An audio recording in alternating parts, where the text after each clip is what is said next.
Norėčiau visus pakviesti tokiam rimtam ir atsakingam, sakyčiau, darbui.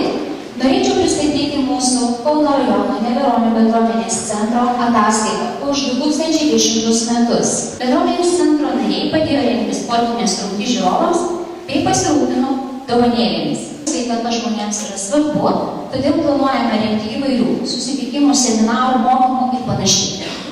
Kad nors po truputėlį bandytume pagražinti mūsų tą gyvenvietę. Neveronės gyvybinga, traukos jėgą turinti gyvenvietė su išplėtota infrastruktūra, prieinamomis paslaugomis, dirbančiais ir pasiturinčiais žmonėmis.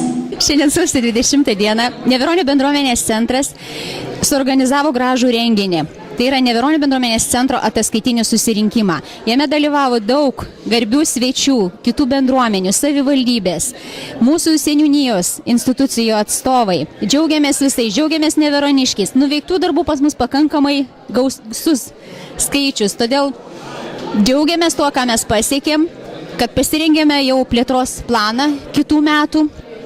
Vykdysime dar gražesnius darbus, turime daug ateities planų ir jau nuo kitos savaitės vėl tęsiasi mūsų darbai.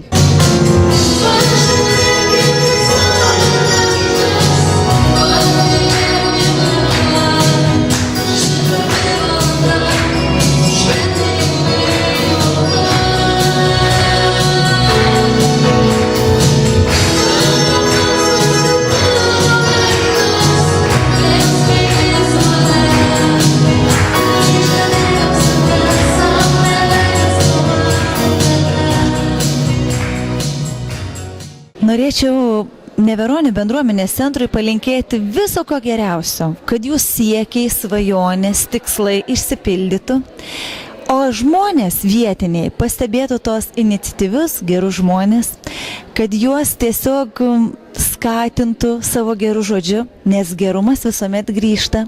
Gerumui reikia priauginti tuos sparnus ir paleisti skristi, ieškoti gerų žmonių su tokiom gerom idėjom, su tokiais gražiais tikslais, kaip šiuo metu apjungusi yra Aldutė, jūsų bendruomenės centro pirmininkė, kuri taip šiandieną nuosekliai ir išsamei parengė ataskaitą. Noriu jums palinkėti, sakau, visokiojopos sėkmės, mylėkit vieni kitus ir pastebėkite gerus žmonės. Jų atsiras tuomet daugiau. Ačiū, sėkmės, viso geriausio.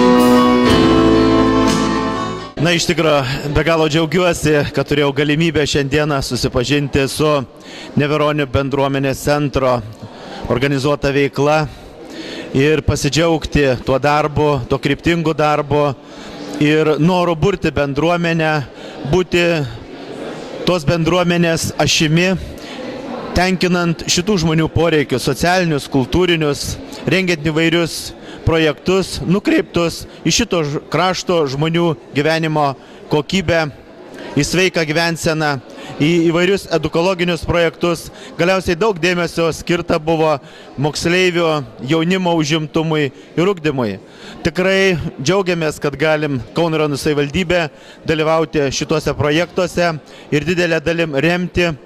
Manau, kad artimiausių metų tikrai bendruomenė pamatys tuos rezultatus, kurie atsispindės šitos sporto salės pagražėjimu ir aplinkų sutvarkymu, kurios tenkinčia sportuojančių, šokančių moksleivių lūkesčius.